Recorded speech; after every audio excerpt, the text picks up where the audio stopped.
ஆண்டவர் இயேசு கிறிஸ்துவுக்குள் எனக்கு அருமையானவர்களே, நம் ஆண்டவர் இயேசு கிறிஸ்து நாமத்தினால் உங்கள் அனைவரையும் வாழ்த்தி வரவேற்கிறேன். பிரியமானவர்களே, கடவுள் கொடுக்கின்ற வாக்குறுதியானது என்றும் நிலைத்து நிற்கக்கூடியது, உண்மையானது. அந்த உண்மைக்கு ஏற்றவர்களாக நாம் வாழ அழைக்கப்படுகிறோம்.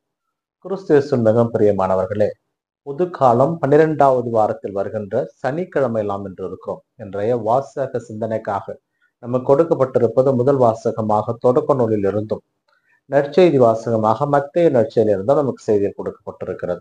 இதிலே முதல் வாசகத்திலே ஆபிரகாமை தேடி ஆண்டவருடைய தூதர்கள் 3 பேர் வந்ததாக, அதுவும் ஆபிரகாம் தேவதாரு மரத்திற்கு அருகிலே அமர்ந்திருந்த பொழுது மூவர் வந்த பொழுது அவர்களுக்கு தேவையான உணவை ஆபிரகாம் செய்து கொடுக்கிறார். அப்பொழுது அந்த மூவரும் ஆபிரகாமுக்கு ஒரு வாக்குறுதி கொடுக்கிறார்கள். இளவேநீர் காலத்தில் நாங்கள் மீண்டுமாக திரும்ப வருவோம். அப்பொழுது உன் மனைவி சாரா ஒரு குழந்தையை பெற்றெடுப்பார் என்று சொல்லுகின்ற பொழுது சாரா அதை கேட்டு சிரித்து விடுகிறார். ஆபிரகாம் வயது முதிர்ந்தானவர் என்று யோசிக்கிறார். இந்த இடத்திலே ஆண்டவருடைய தூதர்கள் சாராவை பார்த்து ஏன் சிரித்தாய் என்று கேட்கிறார்கள்.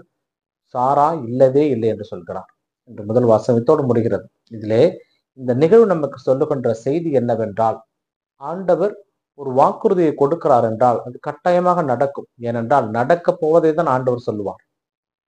அப்படிப்பட்ட அந்த ஆண்டவருடைய பிள்ளைகளாக நாம் இருக்கின்ற பொழுது அவர் நமக்கு சொல்லி இருக்கின்ற அத்தனையும் நிறைவேறும், நடக்கும் என்ற நம்பிக்கை தான் கடவுள். அந்த கடவுளுடைய பிள்ளையாக வாழதான் நாம் அழைக்கப்படுகிறோம். சாராவுக்கு குழந்தை பிறக்கும் என்பது ஆண்டவருடைய வாக்கு. அது நடந்தது. ஆனாலும் சாரா வயது முதிர்ந்து விட்டது, இனி தான் குழந்தை பெற்றெடுக்க முடியாது என்று அவராக நினைத்து கொண்டார். ஆண்டவரால் முடியாத இந்த உலகத்தில் எதுவும் கிடையாது. அதனால் கடவுளால் நிகழாத காரியம் இந்த உலகத்தில் எதுவுமே கிடையாது. இல்லை என்பது கடவுளுடைய அகராதியிலே இல்லை. ஆக இறைவனுடைய பிள்ளையாக வாழ நாம் முயற்சி செய்வோம். இந்த நற்செய்தி வாசகத்திலே ஆண்டவர் 100 தலைவனுடைய பணியாளை குணப்படுத்துகிறார்.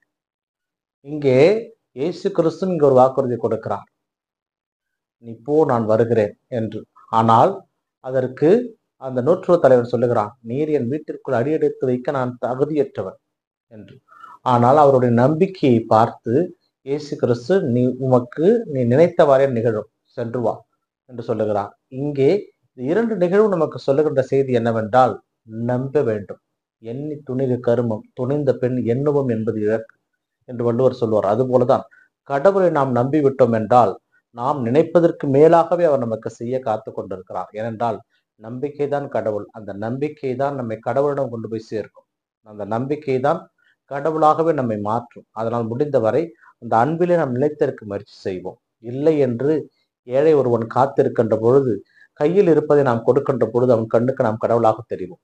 அவனுக்கு அந்த நேரத்தில் அவன் கடவுளை வேண்டி இருப்பான். ஆண்டவர் எனக்கு ஏதாவது கொடு என்று. அந்த நேரத்திலே நாம் சென்று கொடுக்கின்ற பொழுது அந்த நேரத்தில் நாம் கடவுளாக தெரிவோம். நம்பிக்கை, அந்த நம்பிக்கையின் மக்களாக வாழ முயற்சி செய்வோம். இந்த நாள் உங்களுக்கு இனிய நாளாகவே அமையட்டும். இறைவனை சென்று வாழ்த்து பெறுவாராக. ஆமேன்.